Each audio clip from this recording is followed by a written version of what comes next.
ini adalah satu hasil yang maksimal dari doa seluruh rakyat yang mendukung gerakan Mas Roy, Bang Rismon, dan Dr. Tifa untuk membongkar dugaan ijazah palsu yang luar biasa mendapatkan perhatian publik. Ya, tentu bukan karena adanya tekanan, bukan karena adanya permintaan, dan juga bukan karena adanya jaminan yang diberikan oleh kuasa hukum maupun pihak-pihak lain sehingga Mas Roy, Bang Rismon, dan Dr. Tifa tidak ditahan. Tetapi ini lebih kepada pertimbangan-pertimbangan yuridis. Nah, tidak dilakukan penahanan terhadap Mas Roy karena kebetulan saya salah satu anggota kuasa hukum yang mendampingi Mas Roy dari mulai pemeriksaan awal sampai kemudian terakhir. Jadi saya tahu betul apa yang berkembang di Polda Metro Jaya. Ya. Tidak dilakukan penahanan itu sebetulnya kalau kita merujuk pada ketentuan pasal 21 ayat 1 KUHP, yaitu tidak sama sekali adanya kekhawatiran dari penyidik bahwa Mas Roy, Bang Rismon, dan Dr. Tifa itu sama sekali tidak dikhawatirkan akan melarikan diri, mengulangi tindak pidana, dan kemudian menghilangkan barang bukti. Ini adalah kewenangan subjektif dari penyidik yang diatur di dalam pasal 21 ayat 1 KUHP. Jadi clear itu. Ya, saya bisa menggambarkan begini. Begitu selesai semua proses pemeriksaan, memang pemeriksaan itu selesai sekitar jam 7 ya. Dan kami juga nggak tahu bahwa Polda Metro Jaya telah memberikan konferensi pers bahwa 3 tersangka itu tidak ditahan.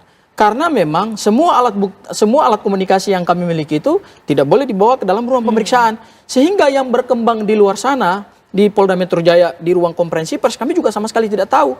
Saya pikir kalau semua orang pernah menjadi tersangka dan mengikuti pemeriksaan, saya kira itulah menit-menit krusial. Dan itulah detik-detik krusial. Apakah dilakukan penahanan atau tidak. Tapi tiba-tiba datang penyidik. Ya, penyidik memberikan kabar gembira kepada kami juga sebetulnya udah mulai siap-siap juga. Kalau dilakukan penahanan ya sudah. Ya kan, kami sudah menyiapkan juga surat jaminan penangguhan penahanan kalau dilakukan penahanan. Tapi karena pada saat penyidik masuk dan memberikan kabar gembira kepada Mas Roy bahwa Mas Roy setelah dilakukan pertimbangan oleh penyidik, maka Mas Roy boleh pulang. Yang penting sehat saja, sehat. Kemudian semua keterangan Mas Roy sudah didengar. Jadi yang terjadi di Polda seperti itu. Jadi kalau ada wacana-wacana yang berkembang bahwa kuasa hukum memberikan jaminan, sama sekali tidak ada proses pemberian jaminan di Polda Metro Jaya. Bahkan yang berkembang pun kami juga tidak tahu. Tiba-tiba penyidik sudah masuk aja memberikan satu kabar gembira bahwa Mas Roy boleh pulang. Seperti itu, Mbak. Bang Ade, ada perasaan kecewa tidak karena keputusannya adalah Roy Suryo tidak ditahan? Makasih. Gimana ini? Sayalah orang yang paling menginginkan Roy Suryo masuk ke dalam penahanan. Apapun itu tidak boleh saya nafikan itu. Bahwa apa yang dilakukan Mas Roy sudah terlalu membuat tidak hanya situasi kebatinan keluarga besar Bapak Insinyur Joko Widodo yang menerima hoaks hari demi hari, waktu demi waktu dari tahun 2020. Hoaks ini berkembang terus menimpa keluarga besar Bapak Insinyur Haji Joko Widodo. Kalau beliau sih kuat. Tapi kalau ditanya saya secara pribadi ya tentunya saya sangat menginginkan Roy Suryo untuk bertanggung jawab dengan apa yang dilakukannya. Namun ketika diumumkan oleh pihak Polda Metro, ya tentunya saya juga tidak bisa mengintervensi itu. Itu adalah hak Polda Metro. Namun perlu diingat loh Mbak ya, Mbak Wendy, bahwa masih ada 5 yang belum diperiksa. 5, kemudian apakah klaster pertama ini nanti ikut dipanggil kembali setelah diperiksa 5 ini? Klaster 2 ya, klaster 2 Mas Roy ya. Klaster pertama ini setelah diperiksa 5 orang ini, apakah dipanggil kembali untuk membuktikan bahwa yang mana sih sebenarnya yang memproduksi hoaks, yang mana sih yang sebenarnya yang menyebarkan hoaks tadi. Jadi ini kan tuduhan palsu. Seperti yang saya katakan beberapa waktu yang lama sama dengan di stasiun ini, saya sering mengatakan bahwa ada 2 perkara yang lahir setelah adanya laporan. Yaitu yang pertama yang ada di Mabes Polri, yaitu tuduhan ijazah palsu. Kemudian Pak Joko Widodo melaporkan tuduhan palsu tersebut. Ya kan? Jadi ijazah asli Pak Jokowi saat ini sudah berubah wujud. apapun itu kita tidak bisa nafikan. Begitu buka judul di Google aja, bukan ijazah asli Pak Jokowi. Kasus ijazah palsu Jokowi. Ibu cari di situ, Mbak Wendy cari ijazah asli Pak Jokowi, nggak keluar barang itu, bos. Nah, inilah yang menjadikan bahwa terjadi produksi informasi seperti yang dikatakan ahli. Saya meng-copy paste. Ya. Produksi ini betul-betul orang bilang ya menjadi umum. Tetapi sekali lagi, saya selalu klaim bahwa ini kelompok kami. Saya tidak pernah mengatasnamakan rakyat Indonesia. Wah, Ya. nggak berani. Baik, Nggak baik. berani. Karena kenapa? Kelompok kami Ya. yang tidak menerima, yang memenangkan Bapak Insinyur Joko Widodo sesuai dengan polling 78,6%, Baik. itu yang kami Baik. wakili. Tetapi Baik. kalau beliau mewakili rakyat Indonesia. Baik. Rakyat ini- Indonesia yang mendukung gerakan maksudnya. Oh, Baik. Kita langsung tanyakan kepada ahli ini sebagai pihak yang netral ini kita ini Ya. menenangkan bagaimana suasana di sini yang sudah hangat. Kita ingin mengetahui Bang Aresto, ternyata ada langkah-langkah lainnya yang bisa diambil oleh seseorang yang sudah ditetapkan sebagai tersangka. Salah satunya adalah dengan menghadirkan ahli maupun saksi, Ya. Bang Aresto. Ya. Tadi sebelum menjawab itu, pertama saya mau menggarisbawahi dulu kata netral tadi. Ya. Saya definisikan dulu kata netral. Saya di sini itu ibaratnya komentator yang sedang melihat jalannya pertandingan. Wah. Ya. Kadang-kadang Gimana? saya hanya menjabarkan fakta. Kadang-kadang kalau itu menyenggol Bang Sangaji, ya saya harus katakan. Tapi kalau Betul. saya menyenggol Bang Ade, saya harus katakan. Ya. Itu definisi netral. Tentunya Ya. di tengah-tengah makanya Ya, duduknya. itu definisi. Itu dulu. Makanya duduknya tengah ya. Ya, itu dulu. Bang Pertama, Windy ya. jadi komentator pertandingan yang melihat jalannya pertandingan. Pertama. Yang kedua, betul ya, ajukan saksi dan ahli ini adalah hak. Itu ada dalam pasal 65 KUHP. Baik. Persoalannya bukan itu. Tapi persoalannya, apakah mengajukan saksi dan ahli ini cukup signifikan ya untuk, kalau ini berat pertandingan, untuk melawan balik tadi. Karena ini sudah tersangka. Iya. Ya, ini sudah tersangka, ini inches away dari masuk ke penahanan. Tidak dilakukan penahanan, tapi bahaya penahanan itu terus akan ada. Kita tidak tahu apa yang ada dalam back of mind-nya penyidik. Betul, Apakah dikasih dulu angin, kita lihat ini. Kita lihat dulu, bisa nggak membuktikan, kalau nggak saya tahan. Saya nggak tahu. Kemungkinan-kemungkinan itu selalu ada. Itu yang pertama. Yang kedua, begini, betul boleh saksi dan ahli, tapi saya selalu katakan, kalau saksi dan ahlinya Bang Sangaji ini ya tidak cukup kuat. Maksudnya apa? Gini, karena yang dipermasalahkan ini kan ijazah palsu. Nah, pertama ini definisi palsu dulu apa? Pertama, gini, kalau definisi palsu substansi itu rasanya susah untuk dilawan lagi. Kenapa? Karena UGM berkali-kali sudah mengatakan itu. Makanya sekarang bergeser definisi palsu secara ijazah secara kertas. Nah, kalau ijazah secara kertas, maka yang dilakukan ya dia harus, ahli ini harus mengatakan ijazah ini secara kertas ini itu tidak memenuhi syarat, misalnya baru dibuat. Dan untuk mengatakan itu harus diberikan akses kepada barang bukti ijazah aslinya itu. Kalau tidak bisa, kalau tidak punya akses ini akan sia-sia saja ahli dan saksinya. Tapi, Karena ahlinya Bang Aresto, polisi mengklaim bahwa dia sudah melaboratorium lapor ya, Ya. mengecek itu asli ya, yang dengan bahasanya yang identik dengan Identik, komparasi ya, betul. dengan teman-teman seangkatannya. Nah, artinya yang saya mau katakan ini ada mountain to climb, ada gunung yang harus didaki Iya, untuk Bang Sangaji dan kawan-kawan.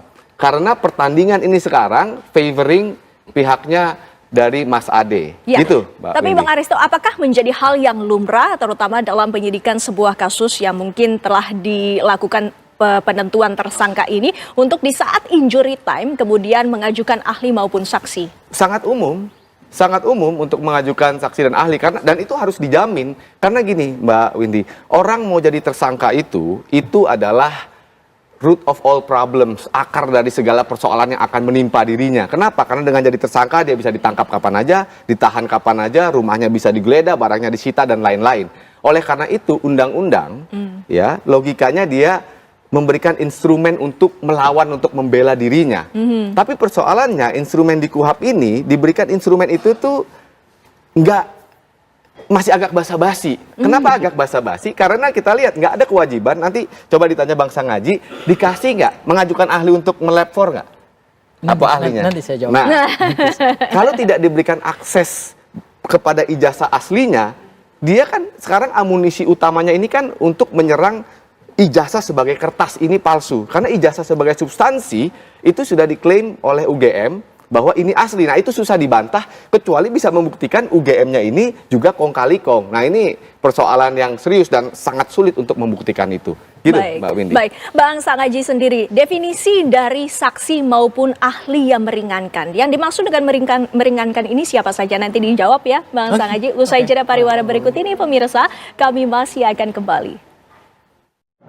Nggak ada satupun sama sekali yang melakukan editing terhadap ijazah. Ijazahnya itu adalah justru orang yang seharusnya layak ditersangkakan. Ada yang mengupload ini pertama kali. Bunyi pasalnya kebetulan saya membuat undang-undang ITE itu. Membuat dapat diaksesnya atau mentransmisikan. Dia jelas yang mentransmisikan. Bahkan dia membuat ijazah ini tampak miring. Tampak tidak sesuai dengan aslinya. Itu adalah Dian Sandi Utama. Dan ini adalah objek yang kami teliti, Dr. Rismon teliti, Dr. Tifa teliti. Dan ini diakui oleh dia, ini asli katanya. Nah kalau dia mengakui asli padahal ini tidak asli, dia kena pasal 35 atau 32. Bukan kami sama sekali tidak melakukan editing apapun sekecil. Kalau ada misalnya kayak gini, ini adalah hasil dari ELA, Error Level Analysis. Ini adalah software yang bisa membuat atau mendeteksi, dia memang orangnya kebalik. Membuat bisa mendeteksi bahwa ijazah ini pernah direkayasa. Kalau direkayasa gambarnya jadi acak-adut seperti di kanan. Bahkan ketika lakukan analisis yang namanya luminance gradient, teman-teman bisa lihat cap yang ada di foto ini itu tidak di atas cap. Ini ilmiah. Ya, ini bukan omong-omong, bukannya dilihat saja. Tapi kemudian ada pakar-pakar gadungan yang lain yang kemudian juga dipakai oleh kepolisian untuk kemudian menyatakan bahwa kami itu tidak ilmiah. Dan mereka tidak berani menerima tantangan kami untuk beradu secara ilmiah. Pak Sangaji, Roy Suryo itu kan berulang kali menyatakan tidak pernah mengedit dan juga tidak pernah menyebarluaskan ijazah Jokowi. Apakah menurut Anda polisi itu seharusnya menuntaskan soal siapa yang memposting pertama kali sebelum memproses klien Anda? Oke Mbak Vera, sebelum saya jawab ke situ, pertama saya mengucapkan terima kasih kepada seluruh rakyat Indonesia atas dukungan dan doanya sehingga proses pemeriksaan tersangka yang kemarin dilakukan oleh penyidik Polda Metro Jaya, Mas Roy, Bang Rismon, dan kemudian Dr. Tifa itu tidak dilakukan penahanan. Tentu tidak dilakukan penahanan itu bukan karena permintaan kami, bukan karena jaminan dari tim kuasa hukum, bukan juga karena tekanan media, tetapi murni karena pertimbangan subjektif penyidik yang diatur dalam pasal 21 ayat 1 KUHP dan pasal 21 ayat 4 KUHP. Itu hal yang pertama. Hal yang kedua, terkait dengan tuduhan adanya dugaan tindak pidana pengerusakan dokumen elektronik. Kemarin pemeriksaan Mas Roy Suryo, kebetulan saya yang mendampingi pemeriksaan Mas Roy, itu dijelaskan secara gamblang, komprehensif terkait dugaan tindak pidana pasal 32 dan pasal 35 Undang-Undang ITE. Yang ancaman pidananya kan sebetulnya secara material jauh lebih berat, yaitu ancaman pidana 8 tahun penjara dan ancaman pidana 12 tahun penjara. Mas Roy Suryo telah menyampaikan bahwa hal yang pertama, apa yang diteliti itu basisnya adalah dokumen yang diunggah oleh Dian Sandi. Yang dilakukan oleh Mas Roy itu hanyalah menganalisis, hanyalah menganalisis wujud fisik ijazah Pak Joko Widodo yang diklaim oleh Dian Sandi sebagai ijazah asli. Tidak pernah dilakukan pengeditan, pengubahan atau merubah format daripada ijazah tersebut. Tetapi yang dilakukan itu hanyalah menganalisis menggunakan metode telematika, ilmu pengetahuan yang beliau miliki. Jadi itu tidak benar sama sekali Mas Roy melakukan pengeditan. Hal yang kedua, apa yang dilakukan Mas Roy itu basisnya adalah basisnya ilmiah, basisnya ilmiah. Sehingga seharusnya penyidik Polda Metro Jaya dalam menghadapi kasus ini itu jangan menarik pasal-pasal siluman, pasal-pasal bempar yang bisa kita anggap sebagai dasar untuk melakukan penahanan. Sehingga kami mahfum dan berterima kasih tentu kepada penyidik Polda Metro Jaya setelah mereka melakukan konfrontasi terhadap semua alat bukti, baik alat bukti keterangan saksi, ahli, surat petunjuk, dan juga termasuk keterangan tersangka, itu tidak didapatkan adanya dugaan tindak pidana pengeditan, pengerusakan, dan mengubah keaslian dokumen ijazah Pak Joko Widodo. Sehingga muncullah keyakinan bagi penyidik bahwa secara kualifikasi delik material dugaan tindak pidana itu tidak terpenuhi, sehingga penyidik mengambil langkah untuk tidak melakukan penahanan karena terpenuhi ketentuan pasal 21 ayat 4 KUHP.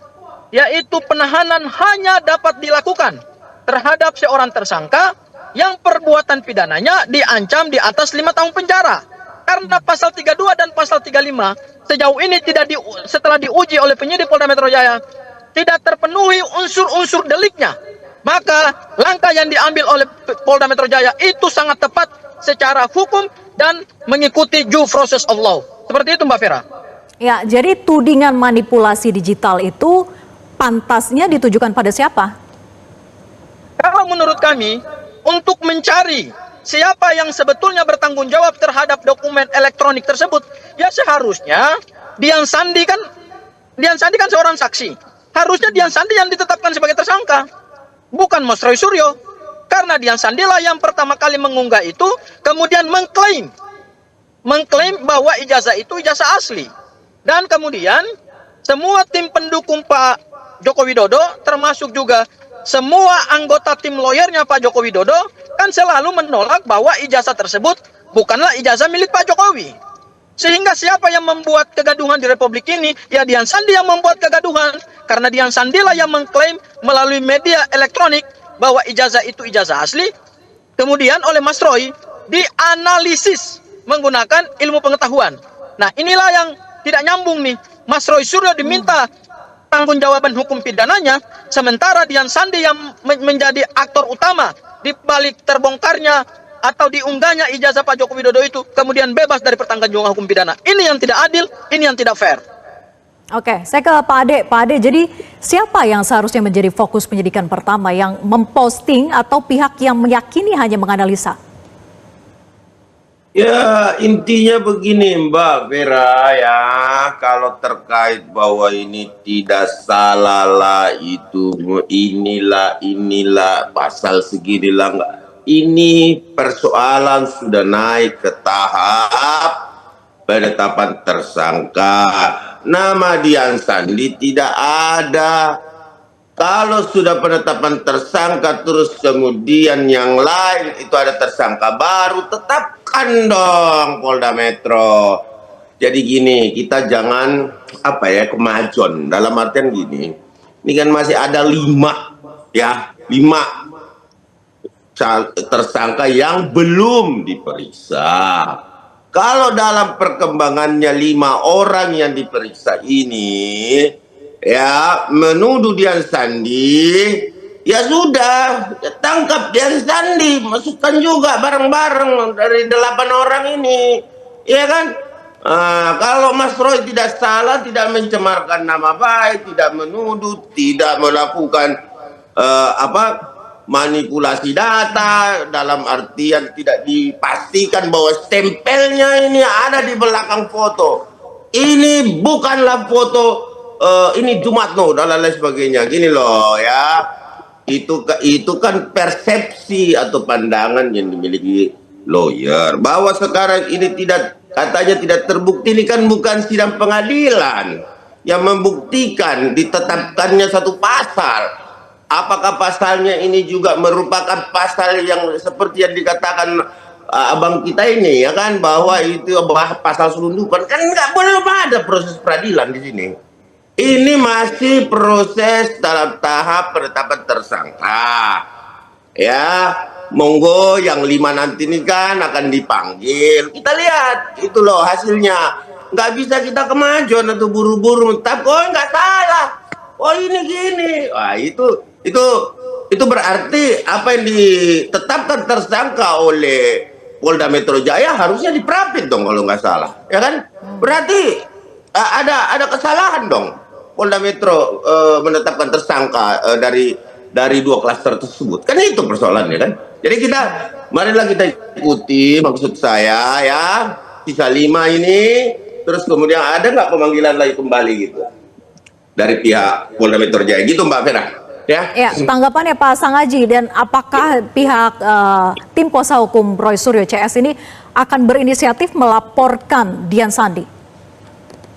Ya, jadi yang pertama saya harus mengklarifikasi dulu bahwa tugasnya Bung Ade Darmawan itu kan hanya melaporkan, karena kebetulan kan Bung Ade Darmawan adalah salah satu pelapor dalam perkara Mas Roy Suryo CS. Betul. Kemudian yang kedua, terhadap pengujian alat-alat bukti, itu bukan kewenangan Bung Ade Darmawan. Sehingga pengambilan kesimpulan terpenuhi atau tidak terpenuhi, teryakini atau tidak teryakini penyidik itu bukan berdasarkan apa yang diyakini oleh Bung Ade Darmawan. Karena Bung Ade Darmawan bukanlah penyidik yang melakukan pengujian terhadap alat-alat bukti yang diatur dalam pasal 184 KUHP. Yaitu Kapan ada saya saksi, meyakini? ada ahli, ada surat, ada petunjuk dan keterangan tersangka. Kapan saya meyakini? Saya sampaikan kepada Abang bahwa kita jangan kemajon. Saya nggak meyakini. Saya cuma menyampaikan bahwa ikuti proses ini. Anda yang mengatakan bahwa tidak terbukti pasal manipulasi data. Saya nggak bilang terpenuhi. Saya cuma bilang bahwa penetapan tersangka yang dilakukan oleh Polda Metro saya rasa sudah tepat. Kalau dia ditetapkan tersangka terus tidak masuk perkara 32, 35 pasalnya. Nah, itu urusan bukan pengadilan Polda Metro, ya kan? Nanti kita lihat di pengadilan. Itu yang saya tidak pernah menyimpulkan, Bung. Ya, tolong diklarifikasi itu, Bung. Saya nggak pernah menyimpulkan. Bung Ade, kasih dulu aku kesempatan, Bung, ya. Oke, terima kasih sudah disanggah, ya. Tapi yang pasti begini, apa yang Bung Ade sampaikan tadi, semua alat bukti itu sudah diuji secara material. Ya, sudah diuji melalui konfrontasi alat bukti. Sehingga kami melihat kenapa penyidik Polda Metro Jaya kemudian tidak melakukan penahanan, karena memang ketentuan pasal 21 ayat 4 KUHP, yaitu penahanan hanya dapat dilakukan terhadap perbuatan pidana yang ancaman pidananya di atas 5 tahun, itu oleh penyidik kemudian tidak diyakinkan bahwa terhadap baik keterangan saksi yang diberikan oleh Mas Ade, kemudian oleh Bung Ade, kemudian juga semua dokumen-dokumen Pak Joko Widodo yang disita oleh Polda Metro Jaya, penyidik belum mendapatkan titik terang.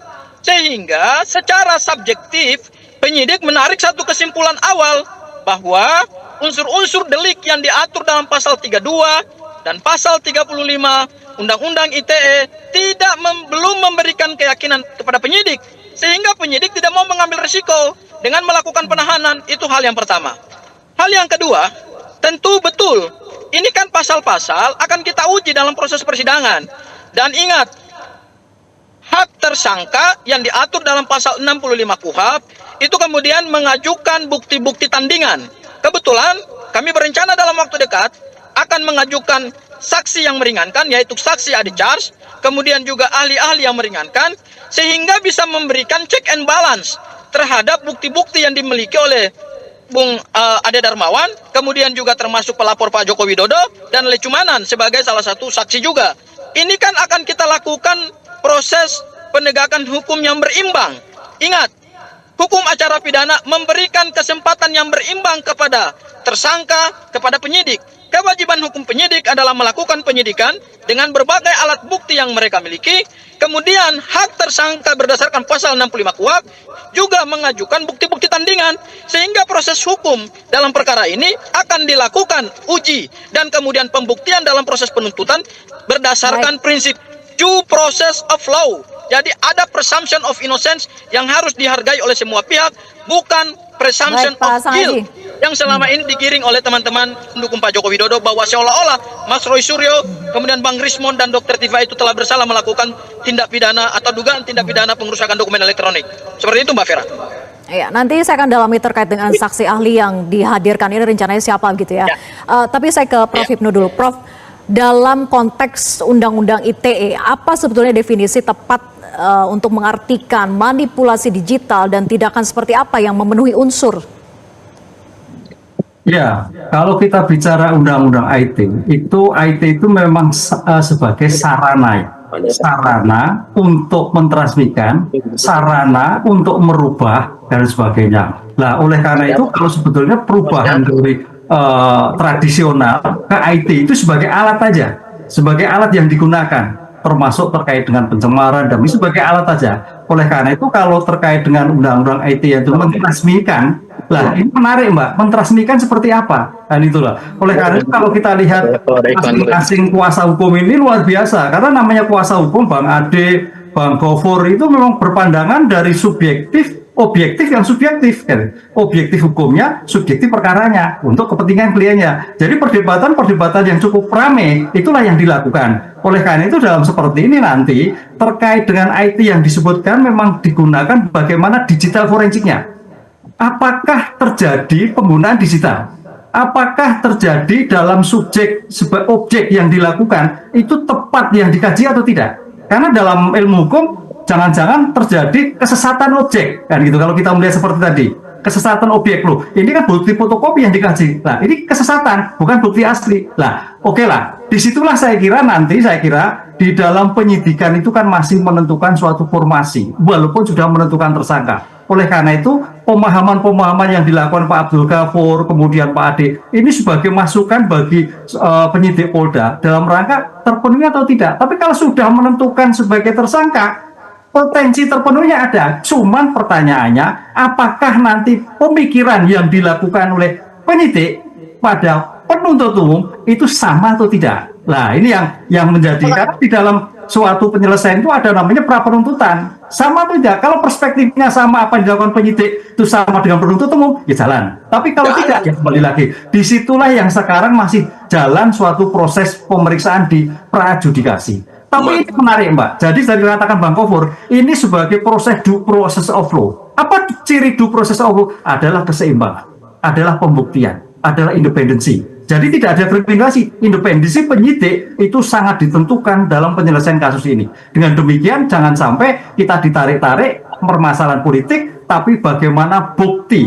Karena prinsip pembuktian walaupun di dalam pra-adjudikasi sebagai pengantar untuk masuknya pada adjudikasi ke depan. Sehingga tidak terjadi suatu masalah chaos hukum dalam penanganan suatu perkara. Karena namun juga Polda Metro juga kekeh ini. Kekeh. Karena peradilan kita itu kan civil law.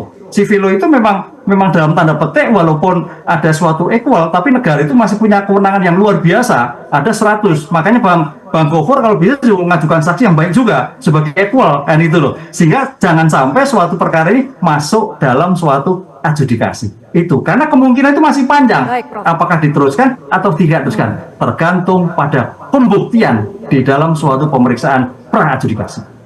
Ya, nanti kita nantikan ya seperti apa penyidik ini, apakah juga akan menelusuri terkait dengan yang memposting pertama kali. Kita tahu Dian Sandi juga sudah pernah diperiksa sebelumnya begitu. Nah, saya ke Pak Sang Haji lagi. Pak Sang Haji, apakah Anda menilai ada perlakuan berbeda dari aparat terhadap pihak lain yang juga terlibat dalam penyebaran dokumen ini, termasuk yang memposting pertama kali, dibedakan begitu dengan Roy Suryo CS ini? Oke, jelas ada perbedaan ya Mbak, karena kan yang harus dilihat itu adalah penyebab. Kenapa kemudian ini rame di media? Kenapa ini kemudian dianalisis oleh para pakar? Ingat, kita punya asas kausalitas. Di dalam asas kausalitas itu, yang harus diperhitungkan oleh penyidik itu adalah semua faktor-faktor penyebab dugaan tindak pidana. Jadi jangan hanya melihat pada ujungnya ada analisa dari sisinya Mas Roy, Bang Rismon dan Dr. Tifa, tetapi juga harus dirangkai dari awal, karena kita juga berpegang teguh di dalam sistem hukum pidana kita, ya, yang tadi disebut oleh Prof. Hipnu adalah kita menganut sistem civil law, ya, atau juga Eropa kontinental. Itu juga perlu diingat bahwa di dalam sistem hukum pidana kita itu ada satu asas yang namanya asas kausalitas, yaitu mencari sebab musabab terjadinya suatu dugaan tindak pidana. Nah, sebab musababnya ini kan tidak bisa langsung hanya melihat kepada Mas Roy CS. Oleh karena itu kami meyakini bahwa kalaupun nanti tidak dilakukan penetapan tersangka oleh penyidik Polda Metro Jaya, pada saat dilakukan tahap 1, yaitu pelimpahan berkas perkara kepada jaksa peneliti berkas, kami yakin berkas itu akan di P19 oleh jaksa penuntut umum, sehingga bisa saja ada petunjuk-petunjuk dari jaksa untuk kemudian menarik Dian Sandi sebagai salah satu pelaku yang harus dimintai pertanggungjawaban, atau sebagai salah satu orang yang diduga telah melakukan dugaan tindak pidana pengerusakan dokumen elektronik. Saya kira kalaupun ini tidak adil di tahap penyidikan di kepolisian Polda Metro Jaya, saya yakin bahwa nanti pada saat pada saat jaksa meneliti berkas perkara pada tahap 1 nanti bisa keluar P19 dengan adanya petunjuk dari jaksa, supaya asas kausalitas itu betul-betul diterapkan gitu, sehingga penerapan pasal kemudian pertanggungjawaban pidana itu bisa ditarik juga dari Dian Sandi. Seperti itu, Mbak. Oke, Pak Sang Haji, jadi singkat saja, siapa saksi ahli yang meringankan dan diyakini poin apa yang bisa meringankan klien Anda? Iya, mungkin saya tidak bisa menyebutkan dan memberikan daftar nama-nama ahli yang kami akan hadirkan, tetapi intinya adalah kami akan hadirkan beberapa ahli ya, baik dari ahli pidana, ahli forensik, digital, kemudian juga ada ahli dari bahasa. Kenapa? Karena kami ingin memberikan perimbangan, check and balance terhadap 28 ahli yang sudah diperiksa oleh Polda Metro Jaya. Bisa saja kemudian nanti berdasarkan ahli-ahli yang kami hadirkan, dan ahli itu kan sifatnya objektif. Ahli itu tidak subjektif. Ahli itu berdasarkan pengetahuannya, berdasarkan knowledge dan berdasarkan sainsnya. Bisa saja kemudian melakukan perimbangan terhadap ahli-ahli yang lain, sehingga tentu ini akan menjadi pertimbangan penyidik. Apakah perkara kemudian dilanjutkan kepada penuntutan atau kemudian SP3 di dalam proses penyidikan ini, sehingga perkara kemudian tidak dilanjutkan dalam proses penuntutan. Baik, saya ke Pak Ade. Pak Ade, bagian mana dari tindakan Roy Suryo CS yang menurut Anda paling merugikan secara reputasi maupun hukum? Fitnah, penghasutan, geruduk rumah Pak Jokowi, ya, kemudian menyampaikan bahwa ijazah itu palsu walaupun UGM mengatakan asli. Wah, banyak sekali, Mbak. Jadi gini ya, kita berdiskusi ini tidak perlu ke belakang lagi. Kita nantikan saja 5 pemeriksaan dari tersangka yang belum diperiksa. Itu aja dulu prosesnya kalau menurut saya ya. Kita ikuti. Penyidik yang harus lebih siap untuk menuduh kami mengedit atau merekayasa. Ya, mana yang kami rekayasa? Kalau itu tidak terbukti, nanti saya berencana untuk menuntut kepolisian sebesar 126 triliun rupiah. 1 tahun anggaran kepolisian. Jadi jangan sampai tuduhan itu adalah tuduhan tanpa basis ilmiah. Apa yang kami lakukan, ada itu namanya ilmunya, ya, digital image processing. Jangan sampai ilmu tersebut jadi ilmu terlarang. Memproses citra digital atau video digital bukan berarti merekayasa atau mengedit. Itu berbasis algoritma. Ini ada 8 orang menjadi tersangka ya. Jadi ada 2 klaster. Jadi klaster pertama itu yang menonjol adalah soal penghasutan. Itu Egy Sujana dan kawan-kawan. Lalu klaster kedua itu lebih banyak pasalnya, ya. Ada pencemaran nama baik, fitnah, itu berbeda ya, nanti kita diskusi